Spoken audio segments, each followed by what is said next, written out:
Je voudrais vous dire que si je pose la question, comme j'irai dans 10 jours à Addis Abeba, devant Mme Zuma et les jeunes, on nous a accordé 5 minutes pour parler.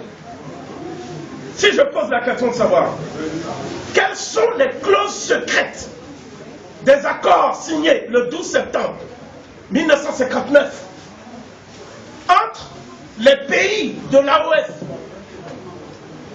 la Haute-Volta, le Dahomey, le Niger et tout ça.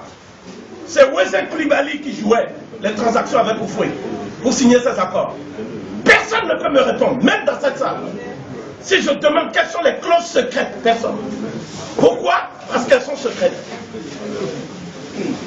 Mais si je dis quels sont les accords qu'on a signés, là vous pouvez me dire oui, nous avons signé des accords d'assistance et de coopération militaire. Ça veut dire quoi ça? Un officier du Dahomey, quand il va faire un stage en France pour avoir son diplôme d'officier, à la fin du stage, il doit faire un stage à la DGSE. En tout cas, le stage est validé par la DGSE, la Direction Générale de la Sécurité Extérieure française.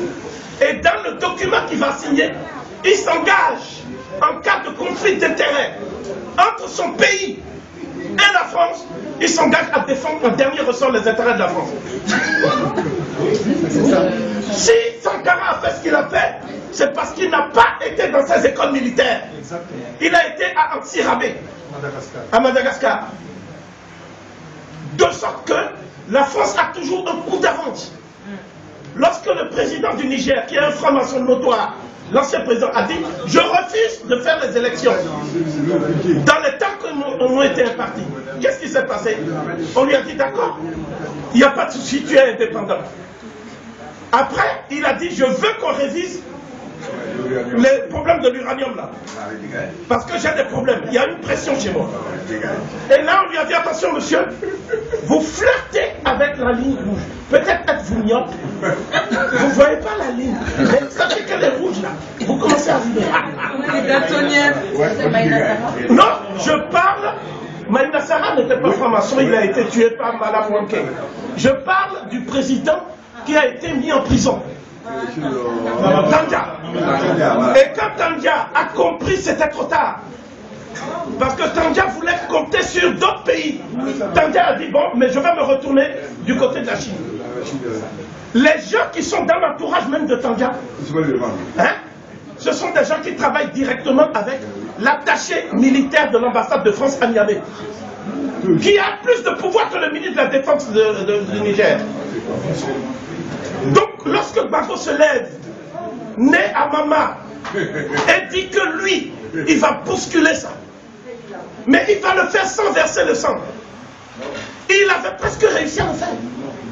Au bout de 10 ans, il a payé toute la dette de la Côte d'Ivoire. Oui. Vous imaginez un pays qui est obligé de payer la dette seulement? Ce n'est pas un contrat à durée déterminée, CDI, que nous avons signé avec la France. C'est un contrat à durée éternelle, CDE. Lorsque, Gbagbo, je termine sur ça. Les accords, la maman a parfaitement raison, c'est pour ça que j'insiste. Aucun parlement africain n'a été saisi du contenu des accords signés. Jusqu'à aujourd'hui. Je dis même que nous avions paraphé ces accords sans être indépendants. Celui qui a paraphé pour le compte du Dahomey, mon pays en tout cas, il n'est plus vivant. C'est Hubert Maga, un ancien instituteur du Nord Dahomey. Mais qu'est-ce qui est marqué dans les clauses secrètes?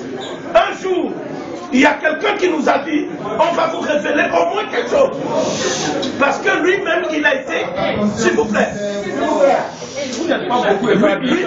Oui, s'il vous plaît. On parle des choses graves et puis on s'amuse. Oui. Lui-même, cet homme qui est un Français, je ne parle même pas de nègres maintenant. Il a dit à Mitterrand, nous sommes arrivés au pouvoir. Le moment est venu de dire aux Africains que les choses ne vont plus se passer comme à l'époque de De Gaulle ou à l'époque de Giscard d'Estaing. Nous, on est là maintenant. Jean-Pierre Cotte, on l'a enlevé du gouvernement. On a dit quoi?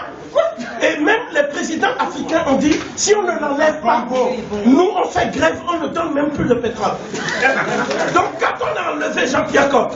Un jour, dans une conférence publique à laquelle j'ai participé, Jean-Pierre Cotte a dit: il y a des pays qui, depuis 40 ans, sont en train de payer les intérêts de la dette. Ils n'ont pas attaqué la dette.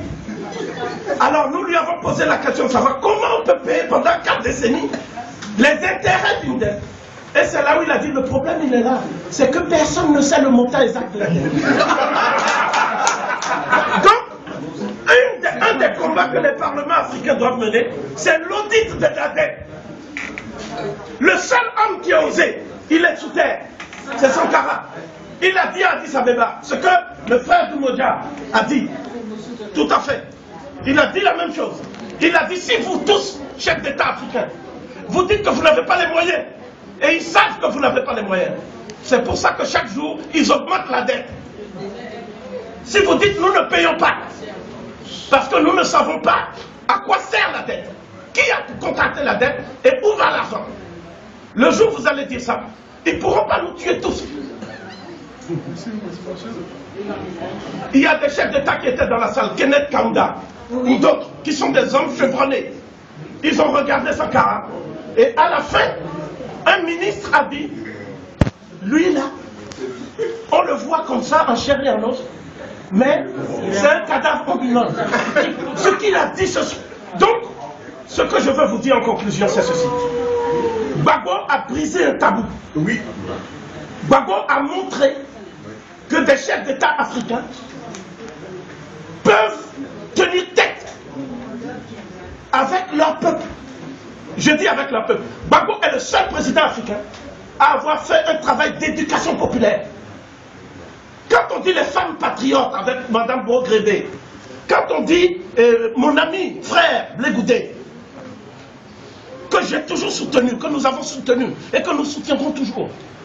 Lorsque un Blé Goudé se permet de dire aux jeunes: ne vous contentez pas de crier des slogans, allez à l'école, travaillez, étudiez. La maîtrise des sciences et des techniques modernes, c'est ça qui va être l'élément déclencheur. J'ajouterai l'argent. L'argent, parce qu'aujourd'hui, nous avons su que même les sciences et les techniques, pour pouvoir les maîtriser, il faut l'argent. Donc le vrai combat, et Gbagbo l'a écrit dans son livre avec Mattei, je termine sur ça. Il a dit: je voulais reconsidérer la question de la monnaie. Je voulais résoudre le problème de la monnaie. Et c'est un hommage que je rends publiquement ce soir. Le professeur Agbohou a effectué des missions en Côte d'Ivoire. Il a convaincu les plus hauts dirigeants ivoiriens de la nécessité de résoudre ce problème de la monnaie. La monnaie unique africaine, il faut la créer. C'est d'abord le premier élément du panafricanisme en action. Le panafricanisme en action. Je ne parle pas du panafricanisme rhétorique. Le premier élément, c'est la monnaie unique africaine. Et Gbagbo nous a donné l'occasion de mettre ce problème-là au cœur de ce que j'appelle le projet de l'Afrique pour le 3e millénaire. Il faut travailler par palier. On commence d'abord par des objectifs bien ciblés. C'est ce que j'ai retenu de l'intervention de monsieur le ministre tout à l'heure, parce qu'il ne vous aura pas échappé qu'un homme de dossier, il a considéré les choses de l'intérieur, au niveau de l'expérience que confère la gestion des problèmes de l'État. Donc il a évité les généralités et il a donné des pistes et des solutions. Je dis que si nous adoptons comme motion que cette rencontre aujourd'hui a abouti à un premier consensus, si pour une fois nous nous mettons d'accord sur nos points de désaccord, nous pouvons considérer donc la bataille pour la création de la monnaie unique africaine comme le combat de notre génération dans les prochaines décennies, je dirais même dans les toutes prochaines années. Et l'Europe est en déclin. L'Europe sera obligée pour la première fois, la configuration géostratégique mondiale oblige l'Europe à considérer aussi les doléances des Africains. Mais par-delà même les doléances, ce qui se passe ici, c'est des problèmes de rapport de force.